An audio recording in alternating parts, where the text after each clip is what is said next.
अस्सलाम वालेकुम, मैं हूं शहजाद इकबाल और आप देख रहे हैं पाक इंडिया टाकरा। एशिया कप सुपर 4 में दाखिल हो चुका है और कल होगा बड़ा मैच, यानी कि पाकिस्तान वर्सेस इंडिया। इस टूर्नामेंट में पाकिस्तान और इंडिया का पहला मैच हुआ था। पाकिस्तान वो मैच लास्ट ओवर में हारा। बैटिंग ने उतना अच्छा परफॉर्म नहीं किया, लेकिन बॉलिंग ने बहुत फाइट बैक किया और कुछ ऐसी गलतियां थी जो अगर इंप्रूव कर ली जाए तो यकीनन पाकिस्तान इंडिया को कल हरा सकता है और मुमकिन है कि इस टूर्नामेंट में पाकिस्तान और इंडिया का फाइनल भी हो। लेकिन उसके लिए पाकिस्तान को एटलीस्ट ग्रुप स्टेजेस में 2 और मैचेस जीतने पड़ेंगे। तो कल क्या होने जा रहा है, कौन सी टीम फेवरेट है, इस पर हम बात करेंगे। और कोलैबोरेशन है हमारा इंडियन चैनल आज तक के साथ और आज तक के मेजबान विक्रांत गुप्ता दूसरी तरफ मौजूद होंगे। मैं हूं विक्रांत गुप्ता।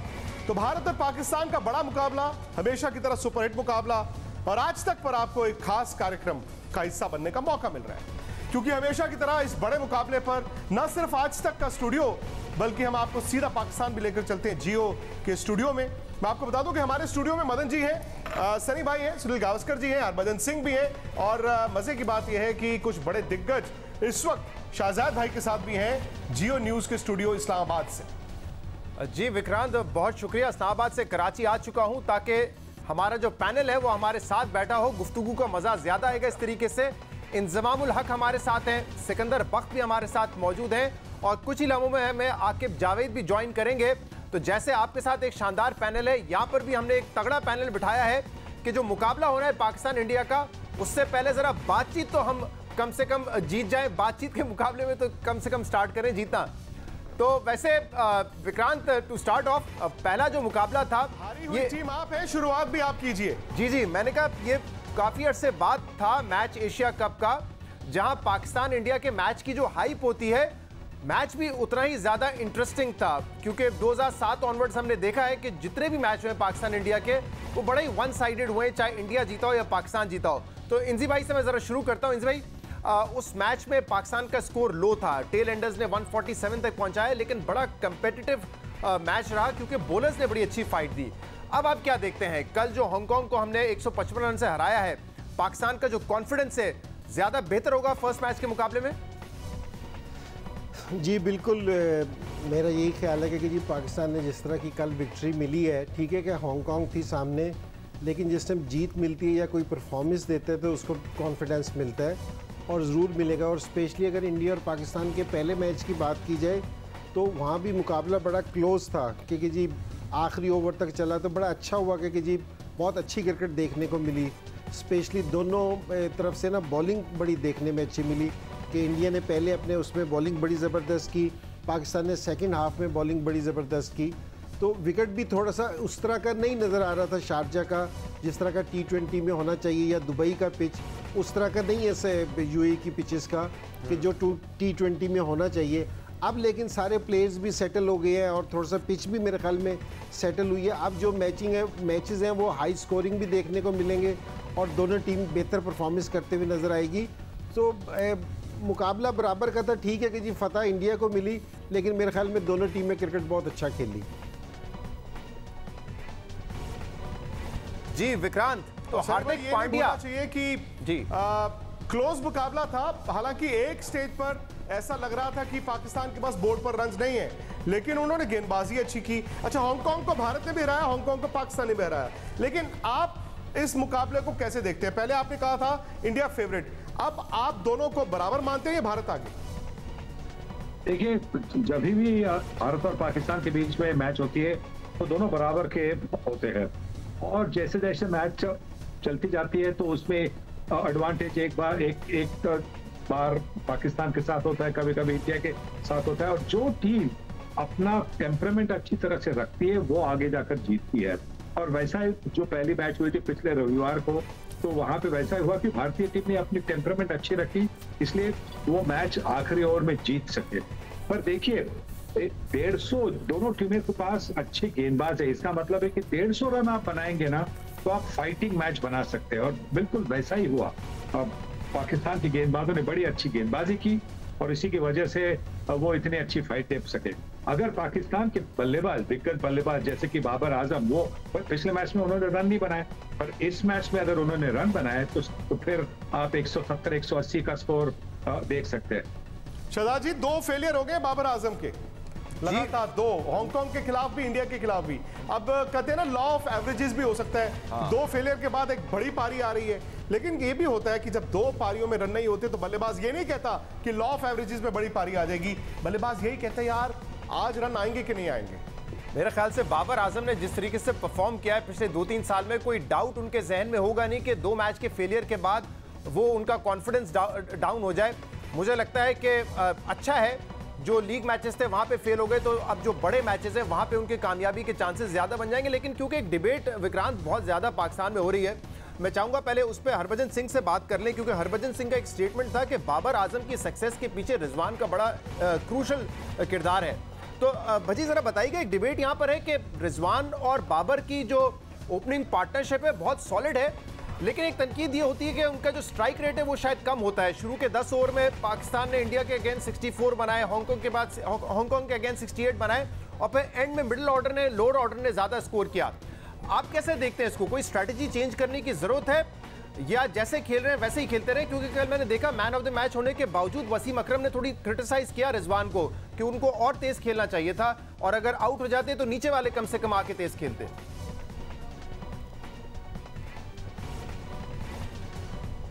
बिल्कुल मैं एग्री करता हूं वसीम अकरम साहब से कि जो रिजवान का गेम है वो बाबर की तरह नहीं खेल सकते, क्योंकि रिजवान एक अटैकिंग खिलाड़ी हैं और मैंने थोड़ी बहुत जो उनके करियर को फॉलो की है, और जब उन्होंने अच्छी पारियां खेली है वो बहुत तेज तर्रार पारियां हैं, और जिसके चलते हुए पाकिस्तान को फायदा भी हुआ है। और अगर वो बाबर आजम की तरह बल्लेबाजी करने लग जाएंगे तो फिर आपको दोनों ओपनर ऐसे नहीं भेज सकते कि पहले 6 ओवर सिर्फ विकेट बचाइए।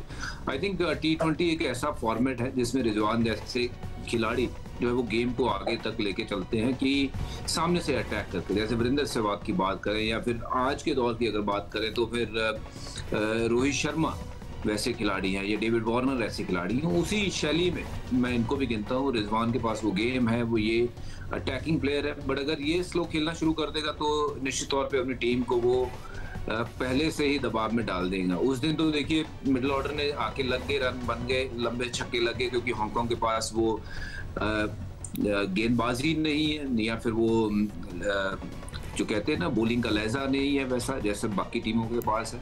तो अगर इसी तरीके से आप पेश आएंगे कि कोशिश करेंगे पहले 6 ओवर विकेट ना गंवाएं और रिजवान और बाबर दोनों आराम से खेलें, तो it is very good for India.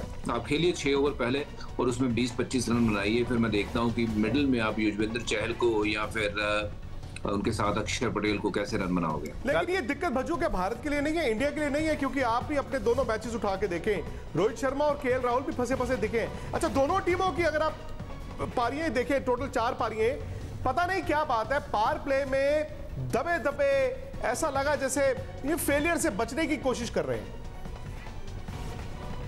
ये तीनों ने क्रिकेट नहीं खेली हुई है, रोहित शर्मा भी थोड़ा क्रिकेट से बाहर थे, KL राहुल भी क्रिकेट से थोड़ी देर बाहर थे, और उस दिन उनकी पारी 33 रन 36 गेंदों में, जो कि मतलब उनकी शैली से बिल्कुल विपरीत दिखी। और विराट कोहली ने 50 तो बनाए, बट वो भी बहुत धीमे गति वाला वो 50 था। तो उम्मीद तो जैसे ये कर रहे हैं कि बाबर फॉर्म में आएंगे, मैं भी उम्मीद करता हूं कि ये इंडियन खिलाड़ी जो है वो फॉर्म में आए और तेज तरार बल्लेबाजी करिए, क्योंकि ये T20 फॉर्मेट है, इसको T20 की तरह खेले, क्योंकि ये वनडे की तरह ना खेले। विक्रांत, हमें आकिब जावेद ने भी अब ज्वाइन कर लिया है। आकिब भाई, thank you very much for joining us. बात हो रही है यहाँ पे दोनों टीम्स के जो टॉप 3 हैं वो रन्स तो कर रहे हैं लेकिन स्ट्राइक रेट स्लो है। जैसे अभी विराट कोहली की बात हुई, 50 किया उन्होंने, लेकिन इस टूर्नामेंट में 2 मैचेस में 120 के स्ट्राइक रेट से खेल रहे हैं, जो कि उनके कैरियर स्ट्राइक रेट से कम है। क्या विकेट्स ऐसी हैं या ज्यादा कॉशियस अप्रोच है टीम्स की? देखिए, पाकिस्तान की तो अप्रोच कॉशियस ही है, क्योंकि उनको पता है कि टॉप 3 के ऊपर इनकी पूरी टीम खड़ी है। रिजवान की जैसे बात कर रहे थे कि वो स्लो खेलता है, बट आई थिंक उसका स्ट्राइक रेट जो है वो 34-35 के पास है। ये जो समझना होगा कि हमने इतनी यहाँ PSL खेली है, ये वो पिचेस नहीं है जो इंडिया में बनती हैं या कहीं और बनती हैं। ये थोड़ा सा बॉल इसके ऊपर स्लो आता है, स्लोनेस है, थोड़ा सा होल्ड करता है। ये वो पिचेस नहीं है जहाँ 200 रन बनेगा। ये वही 170, 165, 70, ये एक चैलेंजिंग स्कोर है। और इसमें ज़रूरी ये है कि जो नया बॉल है उसके ऊपर मैक्सिमम रन्स बन सकते हैं, बट ये उतनी फ्लैट पिचेस नहीं है कि आप 200 रन्स बनाने का सोचे। और जैसे ही पाकिस्तान इंडिया का मैच आता है तो डेफिनेटली प्रेशर होता है आपके ऊपर। पाकिस्तान की तो बैटिंग लाइनअप इस तरह की है कि बाबर और रिजवान और फखर इन तीनों ने कॉन्शियस होकर खेलना है। इनमें से एक लंबा रन्स करेगा तो पाकिस्तानी टीम का स्कोर जो है वो पार स्कोर हो सकता है। और अगर इंडिया की बात करें तो ये वो दोनों टीमों का ये वो टाइम नहीं है कि जहां वो अपनी आइडियल फेयरलेस क्रिकेट खेल सके, क्योंकि रोहित शर्मा भी काफी देर बाद आए हैं, राहुल बहुत अरसे बाद क्रिकेट में आए हैं, कोहली स्ट्रगलिंग। उस दिन भी जो खेल रहे थे ही wanted to come back in form, but अभी टाइम लगेगा क्योंकि ये इतनी पिचेस आसान नहीं है कि आप आए और अपने दूर से शॉट नहीं लगता है इसके ऊपर, आपको बॉल को अपने पास आने देना पड़ेगा। तो इसलिए ये ज्यादा मुझे नहीं लगता कि ये और वाली विक्रांत, वैसे केएल राहुल बड़े जबरदस्त बैट्समैन है, लेकिन पाकिस्तान के लिए फिलहाल वो एक बोनस विकेट साबित हो रहे हैं। पहले ओवर में ही आउट कर देते हैं उनको हम। नहीं वो ठीक है, आपने जैसे बाबर की बात की कि 2 पारियां बाबर की हो गई, बाबर भी ये सोच नहीं रहे होंगे कि यार मेरे 2 फेलियर हो गए। हो सकता है केएल राहुल भी ना सोच रहे हो, क्योंकि केएल राहुल ऐसे खिलाड़ी हैं इंजी भाई, T20 में 100 का फॉर्मूला उनके पास है। आप रोहित शर्मा की बात करें या केएल राहुल की बात करें, इन दोनों के पास T20 में 100 रन बनाने का वो फॉर्मूला है। और क्या आप और इंजी भाई और ये सनी भाई दोनों से मेरा सवाल है, क्या आप दोनों ये मानते हैं कि अगर 1, 2, 3 दोनों टीमों के थोड़े दबे दबे हैं, हालांकि बड़े नाम है, मिडिल ऑर्डर जो 4, 5, 6 है इंडिया का, वो इंडिया को एज देता है? जी नहीं, याद रखना चाहिए कि जो हमने मैच देखी तो दोनों पारियों में, मतलब भारतीय पारी में और पाकिस्तान की पारी, वहां पे जो नया गेंद इस्तेमाल करने वाले थे उन्होंने बहुत अच्छी गेंदबाजी की थी। तो जब गेंदबाजी इतनी अच्छी हो रही है तो रन और स्ट्राइक रेट बढ़ाना आसान नहीं बनता। बल्लेबाजों पर यह भी बनता है कि वो एक अच्छी शुरुआत करके दे, और इसी की वजह से शायद वो पहले 5-6 ओवर में ज्यादा स्ट्राइक रेट नहीं थी, अच्छी रन रेट नहीं थी, और उसके बाद में रन रेट काफी बार इंप्रूव होते हुए हमने देखा है। और मुझे लगता है कि वैसा शायद आज के मैच में भी होगा, क्योंकि मैच में जब कोई बल्लेबाज पहले से सेट हो जाता है, जल्दी सेट हो जाता है। देखिए पाकिस्तान की जब नसीम शाह गेंदबाजी कर रहे थे तो गेंद इतनी अच्छी तरह से बल्ले पर आ रही थी, कभी कभी मतलब शोल्डर ऑफ द बैट पर लग रही थी, तो वहां पे कैसे शॉट थे। और जब भुवनेश्वर कुमार स्विंग कर रहे थे तो अच्छा स्विंग कर रहे थे, उनके खिलाफ कैसे अटैक करें। तो थोड़ी सी सावधानी से खेलना पड़ता है, तो वही हमने देखा। अब शायद, और पहली मैच भी थी टूर्नामेंट की, जो पहली मैच होती है तो दोनों टीमें एक दूसरे को आजमाने की कोशिश करते हैं, और क्या ताकत है क्या कमजोरियां है वो आजमाने की कोशिश करते हैं, और ये जानकर कि आगे भी एक मौका बनना है, क्योंकि जो आज का जो मौका है यहाँ पे शायद आज आपको अग्रेसिव क्रिकेट और ज्यादा अग्रेसिव क्रिकेट आज देखने मिलेगा। इंजी भाई जी सनी भाई ने जो कहा है बिल्कुल ठीक कह रहे हैं सनी भाई, और मेरी भी यही राय है कि जी जिस टाइम टूर्नामेंट शुरू हुआ था ना, सारे लोग T20 का फ्रेम ऑफ माइंड से आए थे कि जी हम 200 रन्स करेंगे, हम कुछ करेंगे, लेकिन पिच उस तरह की नहीं थी। लेकिन अब वक्त के साथ सारों ने रियलाइज़ किया है कि जी इस पिच पे specially against the new ball कि जी अगर आप सेट नहीं होंगे तो आपसे वाले स्ट्रोक नहीं लगेंगे। मेरे ख्याल में कि रोहित शर्मा और केएल राहुल भी शुरू में जाके इसी तरह की कोशिश करते रहे कि जी हम नए बॉल से स्कोर करें। बाबर ने भी याली कोशिश की है, लेकिन मेरी ये है कि ये सारे बहुत एक्साइटिंग प्लेयर हैं, ये ज़रा स्कोर करें तो क्रिकेट का और भी मज़ा आएगा। लेकिन ये सारे है ना बहुत सीनियर मैच्योर प्लेयर्स हैं, इन्होंने रियलाइज़ किया होगा, और अब पिचेस भी थोड़ी सी डिफरेंट हो गई हैं। लेकिन इस टूर्नामेंट में जिस तरह की कंडीशंस में देख रहा हूँ, तो मेरे ख्याल में जो इंडिया को एज है, टॉप ऑर्डर की मैं बात नहीं कर रहा कि जी किसके पास क्या है, लेकिन लोअर ऑर्डर में जिसका 5, 6 और 7 मजबूत है ना, अभी तक जो एशिया कप में देखने में आया है, जो इनका जिन लोगों के पास जहाँ स्ट्रेंथ है ना, क्योंकि जी लोअर ऑर्डर में और मिडिल ऑर्डर में स्ट्रेंथ है, तो वो डिफरेंस क्रिएट कर रहे हैं। तो मुझे इंडिया की याली चीज़ अच्छी लगती है। और अगर पाकिस्तान ने जीतना है तो हमारे ये खुशदिल को, आसिफ को और इफ्तिखार को यहाँ से बोझ लेना पड़ेगा सारे मैचेस का, कि रिजवान से और बाबर से, फ़खर से हम ये तवक्को करेंगे ये पहले 10 ओवरों में 90 या 100 रन करे, तो मेरे ख्याल में ये पिचेस ऐसी नहीं है। नाज़रीन, पाक इंडिया टाकरे का सिलसिला जारी रहेगा, एक ब्रेक लेते हैं और उसके बाद दोबारा आपके सामने हाजिर होंगे। वेलकम बैक नाजरीन, आप देख रहे हैं बड़े मैच से पहले बड़ा टाकरा पाकिस्तान वर्सेस इंडिया। सिकंदर बख्त, इसमें ये सनी भाई की बात ठीक है कि बॉलर्स को भी हमें अप्रिशिएट करना चाहिए। अगर अच्छी बॉलिंग कर रहे होंगे और विकेट हेल्प कर रहा होगा तो आसान नहीं होता शुरू में स्कोर करना। और साथ में ये भी बताइएगा कि पाकिस्तान उस दिन एक सीमर शॉट लग रहा था, हार्दिक पांड्या का एक इंडिया को बहुत बड़ा एडवांटेज है, 2-in-1 प्लेयर है और बहुत ही कॉन्फिडेंट प्लेयर है। तो पाकिस्तान को उसी टीम के साथ जाना चाहिए या किसी एक बैट्समैन को बिठाकर आप हसन अली को ट्राई करेंगे जो थोड़ी बहुत बैटिंग कर लेते हैं लेकिन एक चौथा सीमर का ऑप्शन दे देंगे? नहीं, मैं ख्याल से ऐसा नहीं होना चाहिए। जो हम मिस कर रहे हैं एक fast bowler, medium fast bowler allrounder की मिस कर रहे हैं। जैसे हमारे पास अब्दुल रज़ाक थे, अजहर महमूद थे, इस तरह का एक ऑलराउंडर होना चाहिए था पाकिस्तान टीम में, तो उसको आप चांस दे सकते थे। फ़हीम अशरफ हैं मगर उनको सेलेक्ट नहीं किया गया, तो मैं नहीं समझता कि किसी और को इस वक्त डालना चाहिए। जो हांगकॉन्ग के ख़िलाफ़ हमें उम्मीद थी कि वो हसनैन और हसन को खिला देंगे ताकि थोड़ा सा उनको भी हम देख लेते कि वो कैसी गेंद करें। और हो सकता है कि हसनैन भी बहुत तेज़ हैं, वो काफ़ी अच्छी तेज़ गेंदें करते हैं, तो उनको इंडक्शन शायद होता, इसलिए कि धानी जो है वो बहुत ज़बरदस्त बॉल कर रहे हैं। मतलब he is a good bowler, ज़बरदस्त से मुराद है कि इज़ बॉलिंग वेरी वेल। 2 छक्के मारे कमाल उस दिन। नहीं, वो तो खैर that's a bonus batting side के लिए, मगर उन्होंने बॉलिंग अच्छी कर रहे हैं, हारिस रऊफ भी हैं, तो एक नज़र हम देख लेते तो बेहतर होता। ये एक मिस्टेक मैं समझता हूँ कि की है।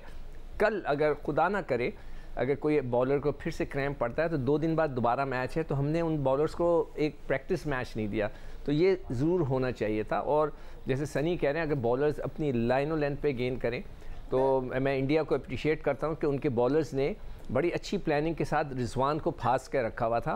वो ऑफ स्टम्प पे इतने स्ट्रांग नहीं है जितने कि ऑन साइड उनका स्ट्रांग है, तो उन्होंने उनको एक ही जगह गेंद करा के रखी है। और जो बाउंसर्स उन्होंने किए हैं अनएक्सपेक्टेडली, जो ऊंचे बाउंसर किए वो बहुत ज़्यादा सरप्राइज था और उसने पाकिस्तान के शुरू के 5 बल्लेबाजों को आउट किया है। तो that was a very good strategy from Indian bowlers. और देखते हैं कि इस मैच में क्या वही स्ट्रेटजी। सही कह रहे हैं, छोटी बॉल का बड़ा अच्छा इस्तेमाल किया, लेकिन एक ऐसा फैक्टर मैं आप सबके सामने रखता हूं, एक ऐसा फैक्टर जो हो सकता है इस मैच को डिसाइड करे, रविंद्र जडेजा का ना होना।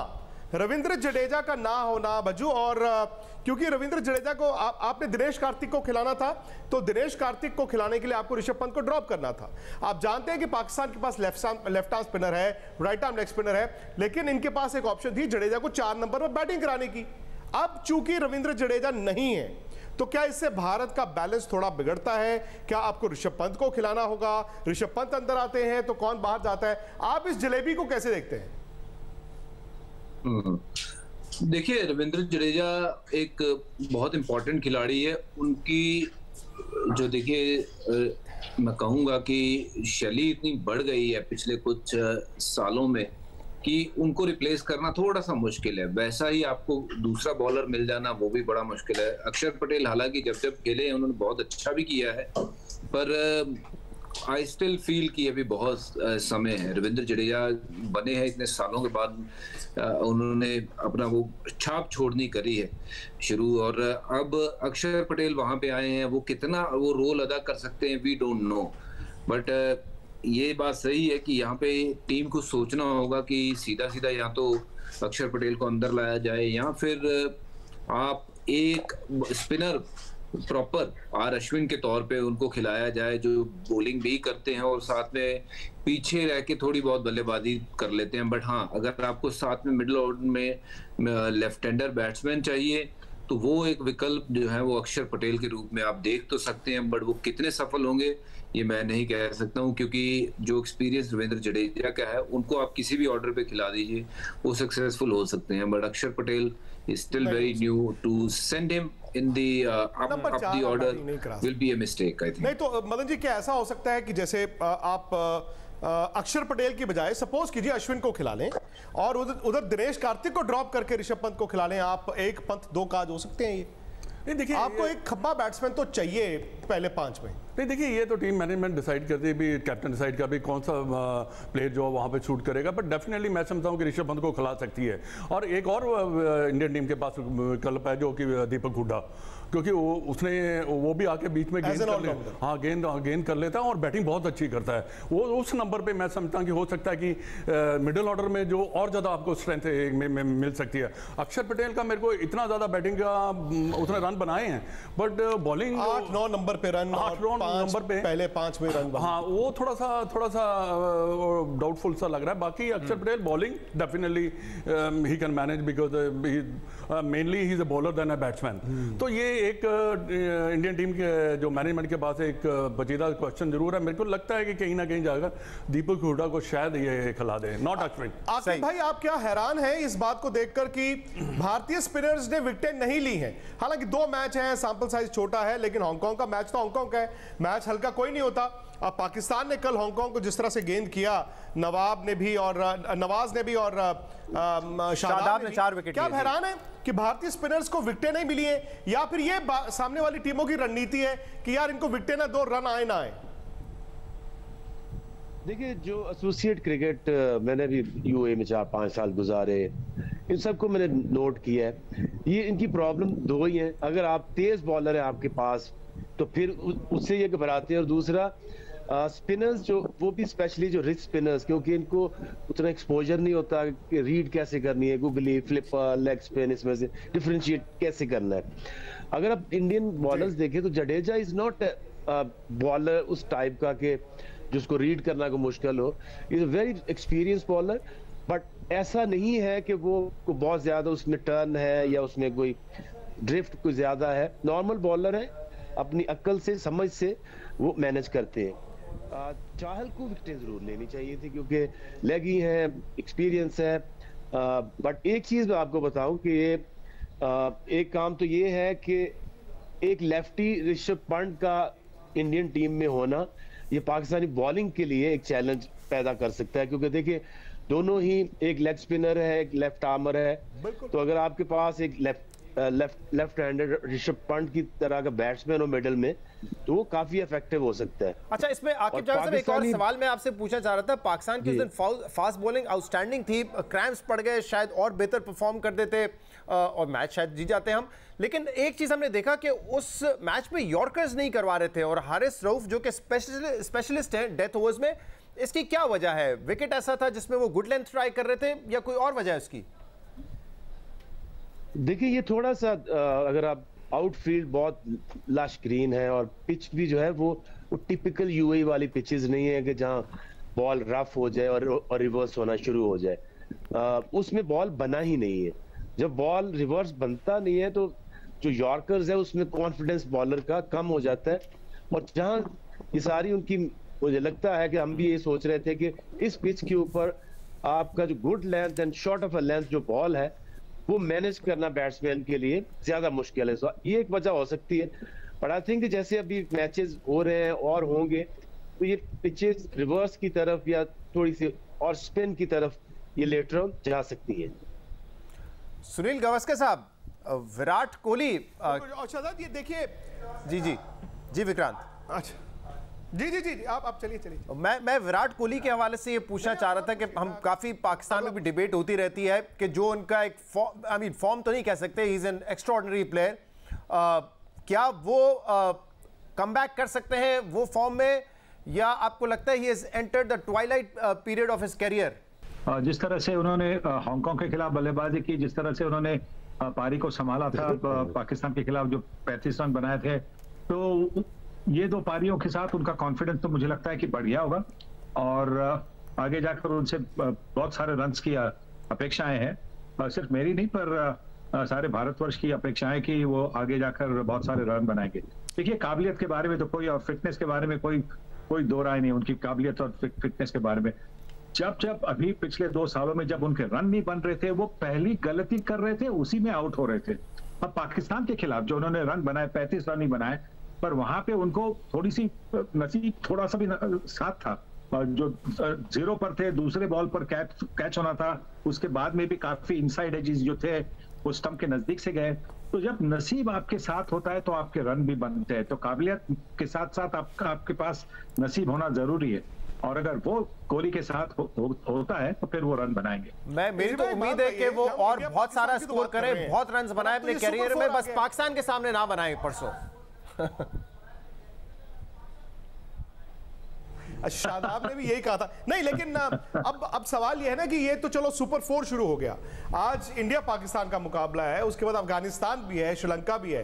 तो मैं आप सबसे ये जानना चाहता था, इंजी भाई से शुरू करता हूं, अफगानिस्तान कितना बड़ा थ्रेट है इंडिया और पाकिस्तान के लिए, और क्या इंडिया और पाकिस्तान ही आपको 2 टीमें लगती हैं फाइनल में जाने के लिए?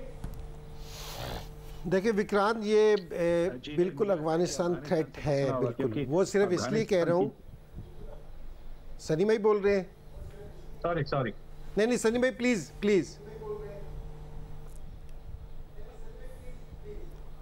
मुझे लगता है कि अफगानिस्तान से दोनों टीमों को बचना होगा, क्योंकि अफगानिस्तान के पास अच्छी बॉलिंग अटैक भी है और उनके जो बल्लेबाज है वो बिंदास खेलते। पहली गेंद से वो छक्का मारने की कोशिश करते, तो अगर वो उनका अगर दिन हो और अगर अच्छी शुरुआत मिले तो वो दोनों टीमों को बड़ी फाइट दे सकते, पर उनसे दोनों टीमों को बचना होगा। हाँ, और बड़े फ्लेयर के साथ खेलते हैं भाई। उनके पास भी एक अच्छे बल्लेबाज है, उनके जो कप्तान है दसम शनुका, बड़ी अच्छी बल्लेबाजी करते हैं, तो मुझे लगता है कि उनसे बचना होगा। जी भाई।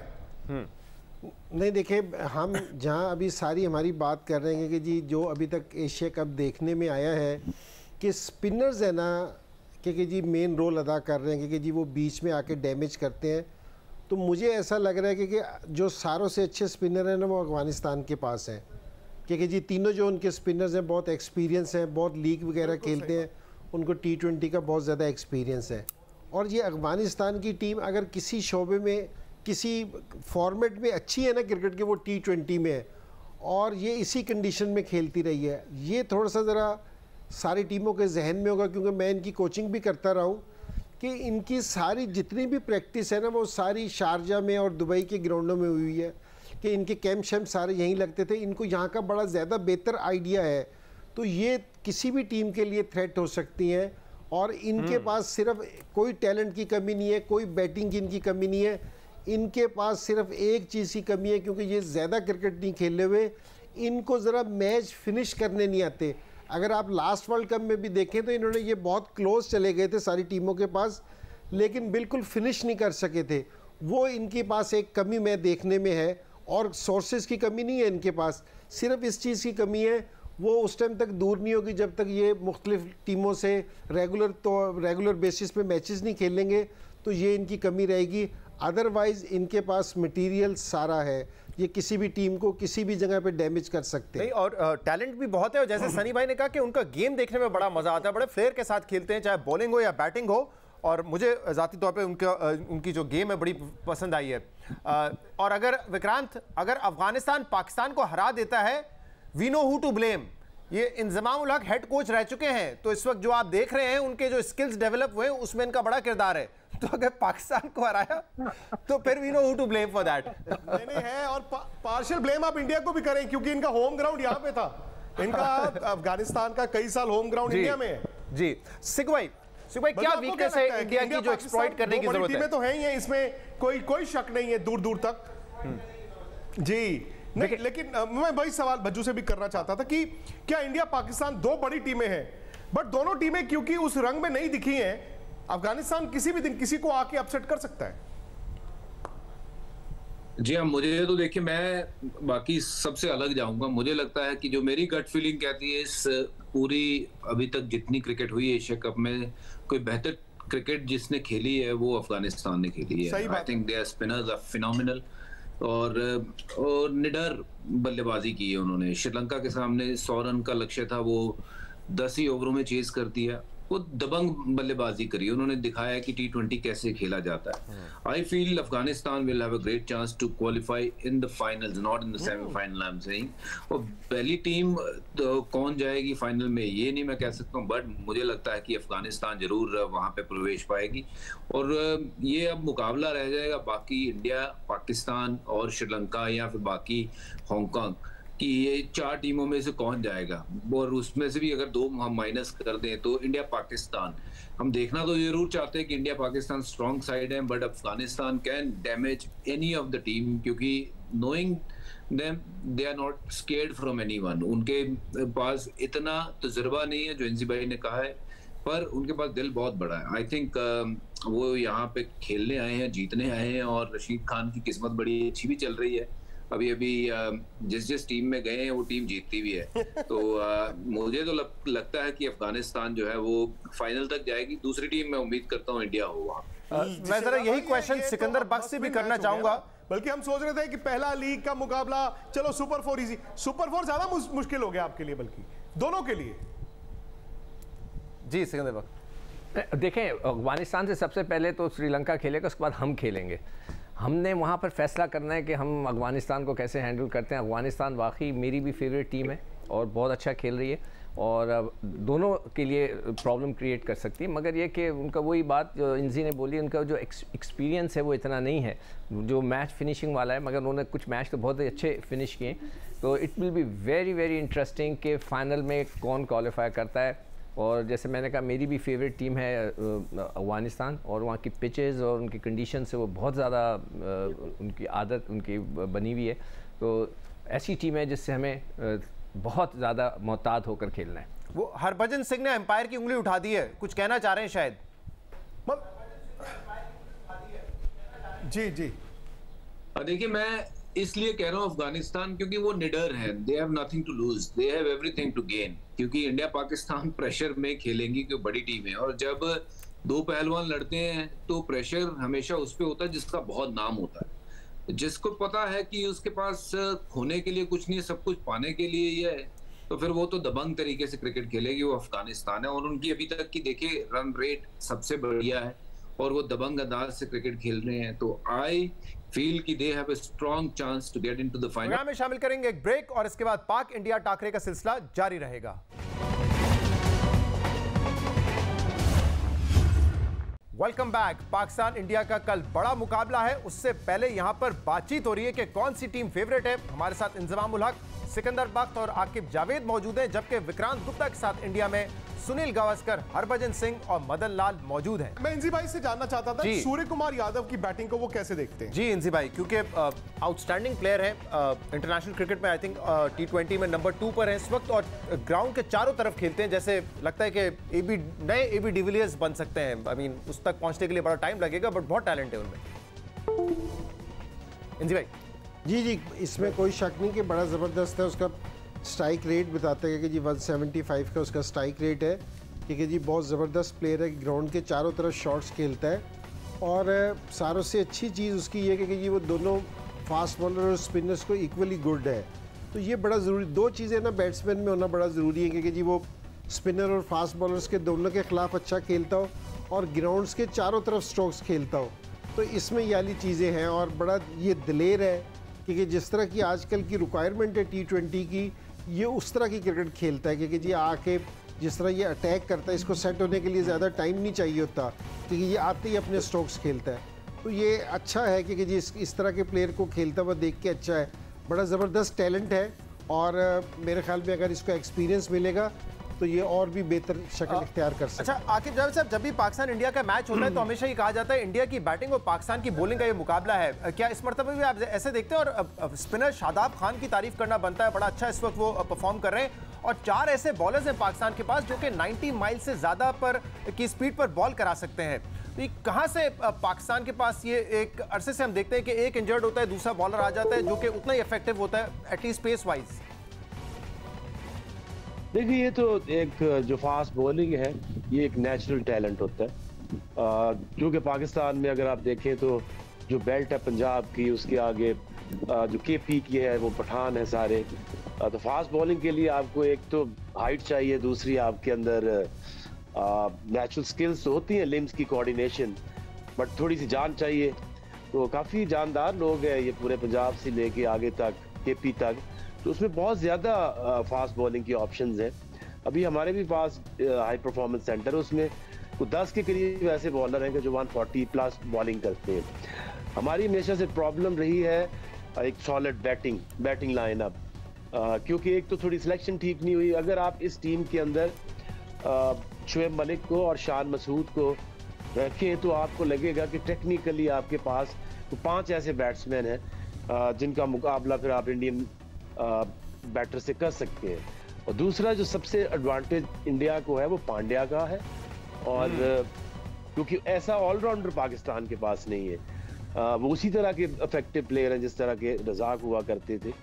तो पाकिस्तान को अगर काम करना है तो एक तो मिडिल ऑर्डर को ज़रा थोड़ा और मजबूत करें और कहीं से एक ऑलराउंडर ढूंढे, वरना जो T20 क्रिकेट या वाइट बॉल क्रिकेट जो है ये इट्स ऑल अबाउट आपके पास ऑलराउंडर्स कितने हैं, जैसे जडेजा और पांड्या हैं, ये एक एडेड एडवांटेज है इंडिया के पास। ये एक लिंक जो है पाकिस्तान के पास वो मिसिंग लिंक है। सही है। तो Vikrant, it's time to close the show. Wish you all the best. उम्मीद करते हैं जैसे पहला मैच था उतना ही इंटरेस्टिंग ये मैच हो। मैच में ना होना, सॉरी कुछ कह रहे हैं आप जी, प्लीज। होना चाहिए जी, होना चाहिए। मैं वही कह रहा था कि जडेजा का आई थिंक ना होना इस एक हफ्ते में जो दोनों टीमों के बीच आई थिंक फर्क आया है वो है रविंद्र जडेजा का ना होना। जैसे हम सब भी बात कर रहे थे, मल्टी डायमेंशनल प्लेयर हैं, चलो स्पिनर के तौर पर T20 में इतने विकेट नहीं है बट फील्डर हैं, बॉल डाल लेते हैं। और बड़ी बात कि आपको अगर दिनेश कार्तिक को खिलाना था तो ऋषभ पंत को ड्रॉप करने की लग्जरी दे दी। क्यों? क्योंकि ये नंबर 4 पर बैटिंग कर सकते थे। तो अब देखना ये भी होगा कि भारत इसका तोड़ क्या निकालता है, स्पिनर किसको खिलाता है, लेफ्ट हैंडेड बल्लेबाज के तौर पर। और विक्रांत, इसमें एक पॉइंट ऐड कर दूं मैं, लेकिन शहजाद भाई एक बात तो साफ है जी, जहां इंडिया पाकिस्तान होगा। जी जी जी, मैं ये कहना चाह रहा था कि आपने कल एक आर्टिकल भी पढ़ा होगा कि पाकिस्तान के जो मिडिल ऑर्डर बैट्समैन है उसका strike rate T20 world cup के बाद सबसे ज्यादा है। अनफॉर्चुनेटली उन्होंने बॉल्स सबसे कम फेस किए इस ड्यूरिंग दिस पीरियड।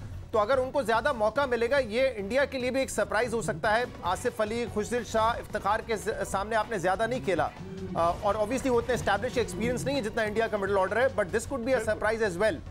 और मेरी तो ख्वाहिश है कि पाकिस्तान इंडिया का जो फाइनल है वो भी इन दोनों टीमों का हो, ताकि कल भी हम जीते और अगले संडे को भी हम जीते। फिर जाते जाते मैं आपको एक बात बता दूं, आपका शुक्रिया बहुत। आपने तकरीबन नीले रंग की टी शर्ट पहनी हुई है आज। लास्ट टाइम ग्रीन पहनी थी, हार गया। मैंने कहा अब नीला पहनता हूं तो शायद जीत जाएंगे। चलिए, फिर वो कहते हैं ना हमेशा की तरह, may the better team win. ना, बहुत बहुत शुक्रिया आपका। Thank you very much for joining and thank you very much for your panel as well. Aaqib Javed, Sunny भाई का, सनी भाई कुछ कह रहे हैं? जी जी, आई थिंक जाते जाते कुछ कहना चाहते थे शायद। जी, मैं ये कहना चाहता हूँ पाकिस्तान के जो दर्शक है उनको एक खुशखबरी देना चाहता हूँ कि 3 दिन पहले मैंने जिनको मैं मेरा एल्डर ब्रदर मानता हूँ, क्रिकेट के एल्डर ब्रदर जहीर अब्बास, उनको जाकर मिलकर आया था। वो अच्छी तरह से रिकवर हो रहे हैं और कल शायद मतलब फ्राइडे को उनका अस्पताल से डिस्चार्ज होना था। कल मैं निकल गया लंदन से, तो मुझे पता नहीं कि उनका डिस्चार्ज हुआ कि नहीं, पर हम सब ये प्रार्थना करते हैं कि वो एक सेंचुरी बैट्समैन थे। वो एशिया के अकेले ऐसे हैं जिन्होंने 100 से ऊपर फर्स्ट क्लास सेंचुरीज किए। उनकी लाइफ की भी सेंचुरी हो, ये हम प्रार्थना करते हैं। Thank you so much Sunny भाई आपका। Thank you so much Sunny भाई फॉर शेयरिंग दिस। हमें ये पता था रिकवर कर रहे हैं, बट आपकी मुलाकात हुई। Thank you very much for sharing this with Pakistani viewers as well. जनाब, तो ऐसा लगता है कि कल एक बार फिर मुकाबला होगा इंडिया की बैटिंग का और पाकिस्तान की मजबूत बॉलिंग का। लेकिन ये नहीं भूलना चाहिए कि पाकिस्तान का जो टॉप ऑर्डर है उसने सॉलिड परफॉर्मेंस दी है पिछले 1-2 साल में। तो उम्मीद करते हैं बड़ा स्कोर करें, विकेटें भी जल्दी इंडिया की ले और पाकिस्तान ये मैच कल जीते और फिर फाइनल के लिए क्वालिफाई करे। देखने का बहुत शुक्रिया, इजाजत दीजिए, अल्लाह हाफिज।